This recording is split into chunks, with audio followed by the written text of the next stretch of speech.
Hello students, welcome back to my 14th lecture on basic maths.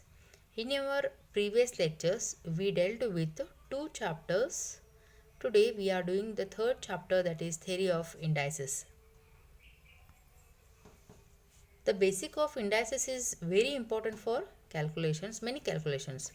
In this chapter, we have discussed the laws of indices and problems based on those laws, that is further used to derive logarithms, which is chapter 4. So this is very basic for the next chapter. So very easy and interesting chapter it is. So let's get started. So meaning of a raised to n is, if a is any real number and n is non-zero positive integer, then a raised to n can be expressed as the product of a, so on up to n times.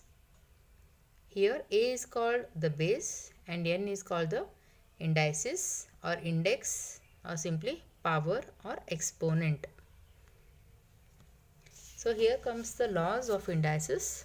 First law says that if a is any non-zero real number, m and n are two positive integers, then the first law is expressed as a raised to m into a raised to n is equals to a raised to m plus n. Here product with the same basis will be equals to the sum of their exponents with the same base, common base. Okay, proof here it is that a raised to m you expand a m times. Similarly, a raised to n you express again n times. Then you take common a both the sides up to m plus n times. Then we can write simply this expression as a raised to m plus n.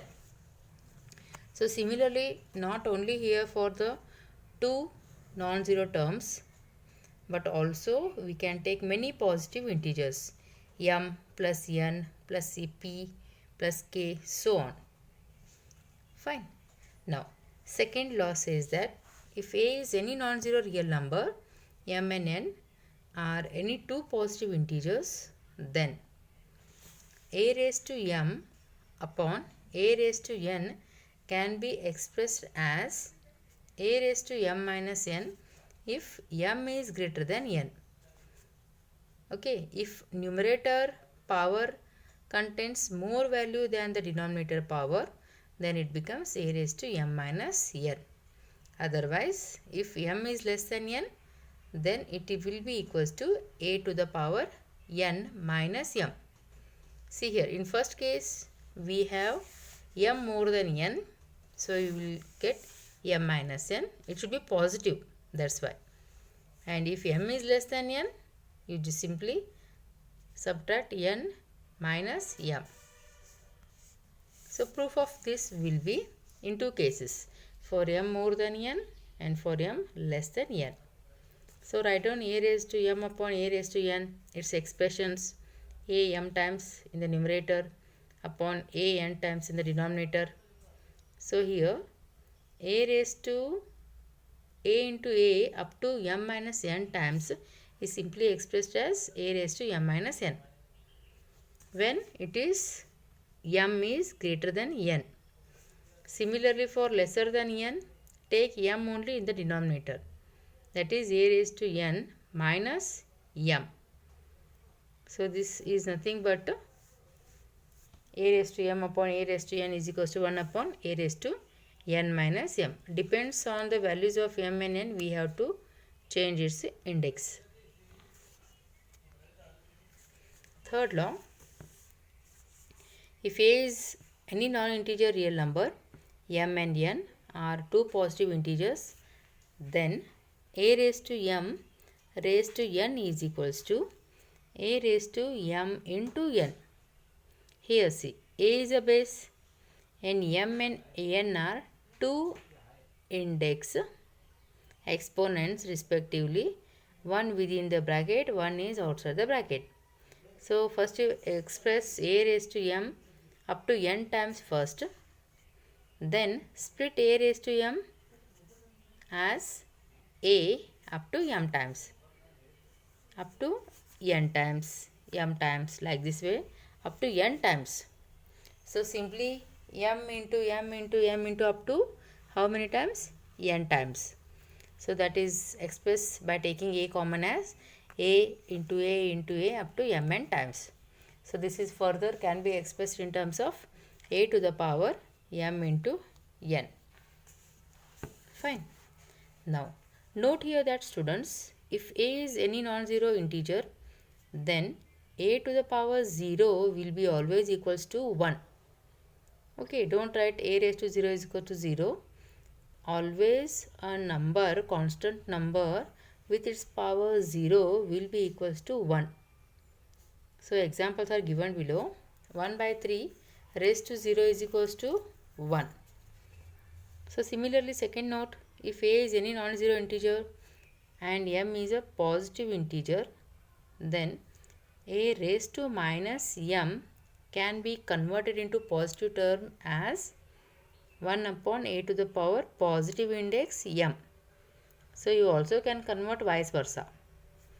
Okay, that is a 3 raised to minus 2 is equals to 1 by 3 square. A raised to minus 1 is equals to 1 by a.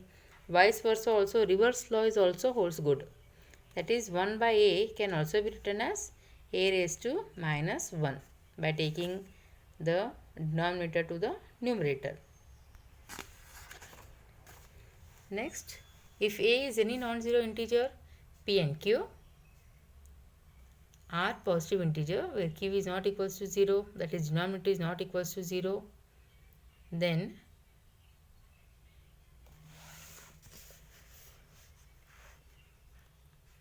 qth root of a raised to p.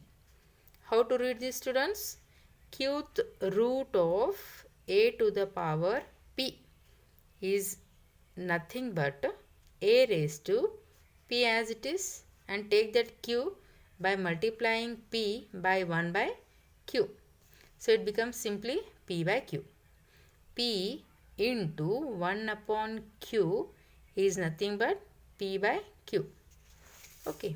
Now for example, they have explained, see, fifth root of 3 square can be expressed as 3 to the power 2 by 5.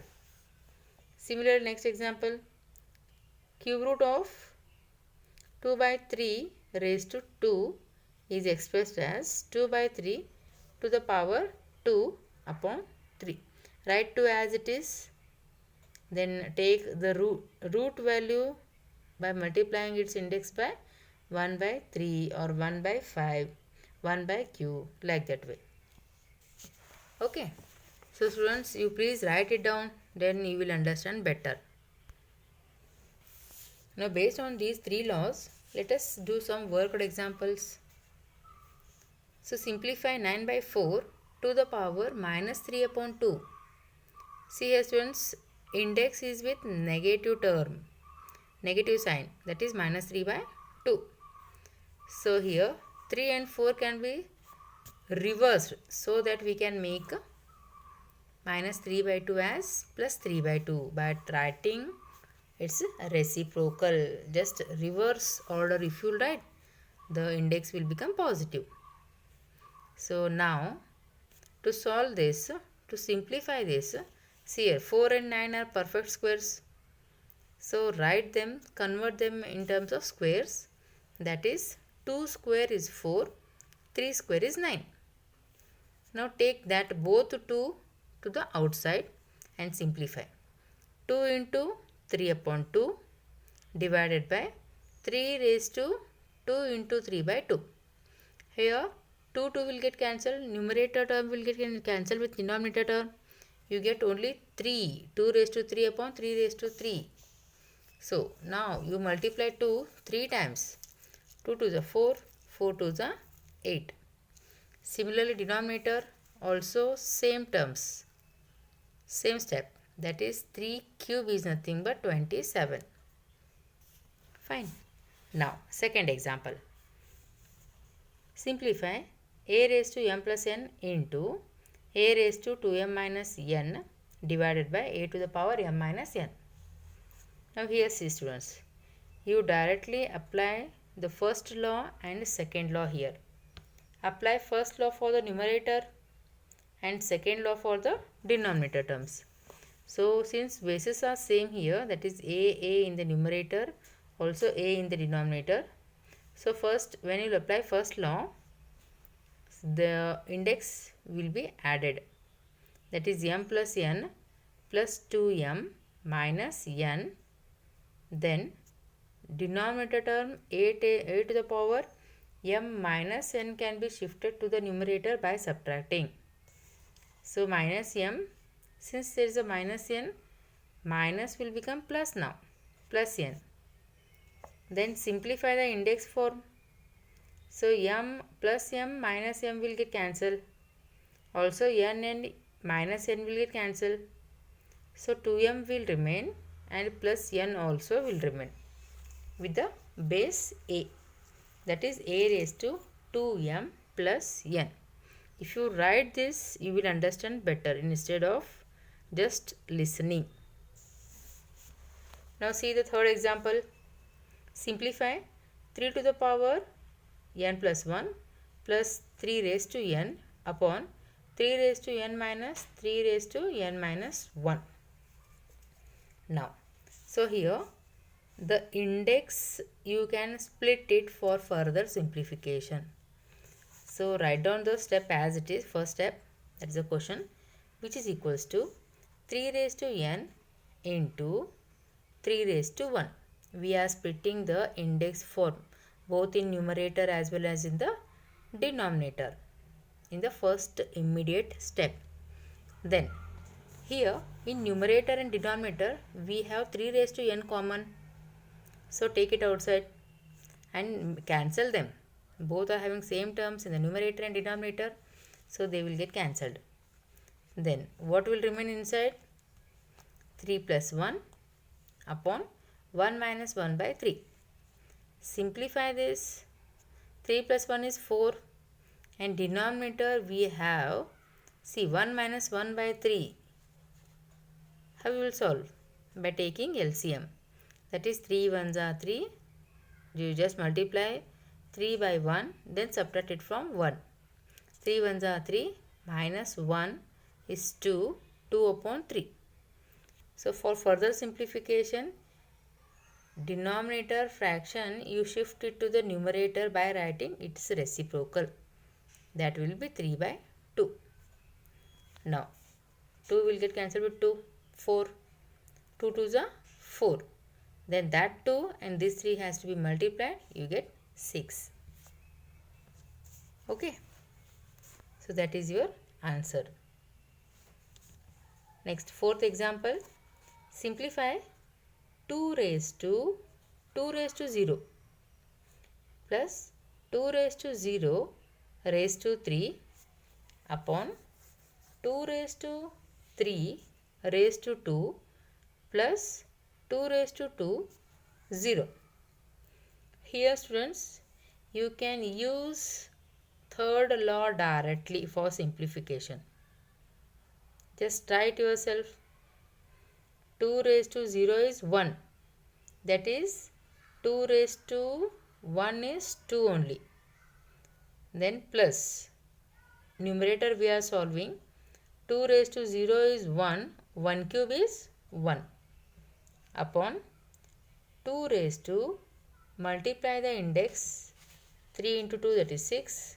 2 raised to 6 expansion is 64.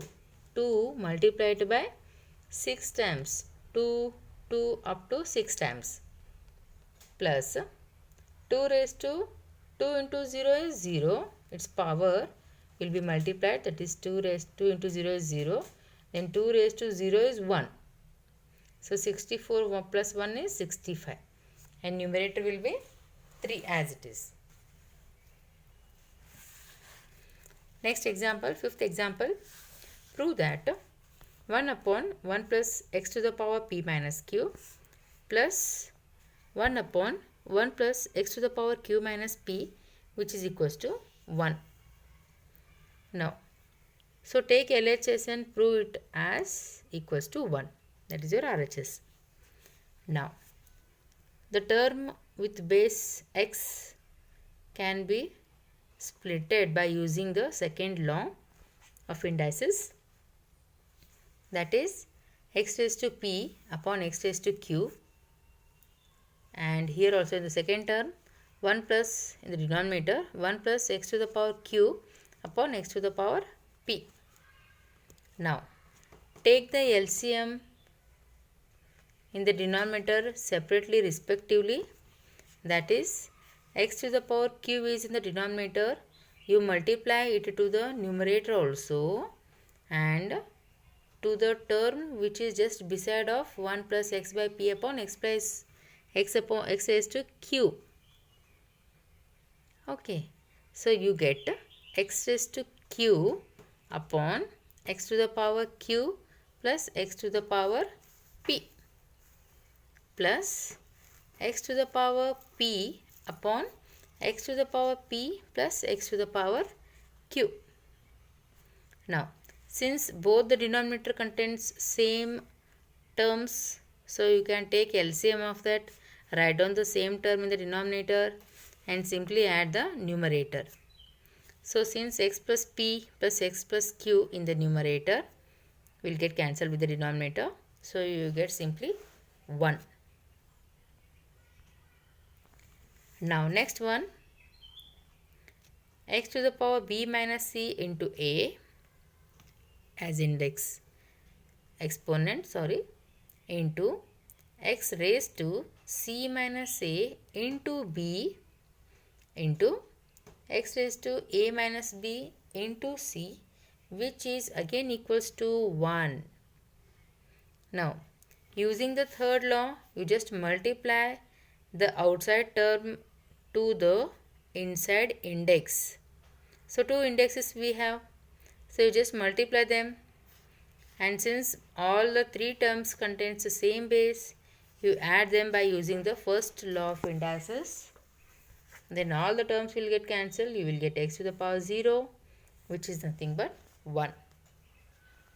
Okay. Then 7th example. Prove that x raised to a plus b upon x raised to b minus c in the bracket raised to the power a minus c into x to the power b plus c upon x to the power c minus a to its power b minus a into x to the power c plus a upon x to the power a minus b to the power c minus b, which is equals to 1. Now, here first use second law and simplify the bracket terms. Okay, so denominator term will come to the numerator by changing its sign. B minus c will become minus b plus c. Okay, the sign will change in the denominator power. And a minus c outside the power will remain as it is. So that is x to the power a plus b minus b plus c into a minus c. Similarly, next 2 terms you write as it is, like how we have done the first bracket terms. Now, plus b minus b will get cancelled in the first bracket. So what will remain, that you write it down. A plus c, a minus c into the second bracket plus c minus c will get cancelled. So inside the bracket, first power is x to the power b plus a into b minus a. And in the next third bracket, plus a minus a will get cancelled. X to the power c plus b into c minus b will remain. Now, using the algebraic formulae, a plus b, a minus c. A plus c, a minus c is nothing but a square minus c square. Use that identity, and since all the 3 bases are same, that is x, add the index. So all the terms will get cancelled. You will get x to the power 0, which is equals to 1. That is the required RHS. Hope students you got all these answers properly. You rewrite it, practice it for next lesson also. So it is very basic for your syllabus. So do it properly. So for more sums, with the more sums, we will meet you in the next class. Bye.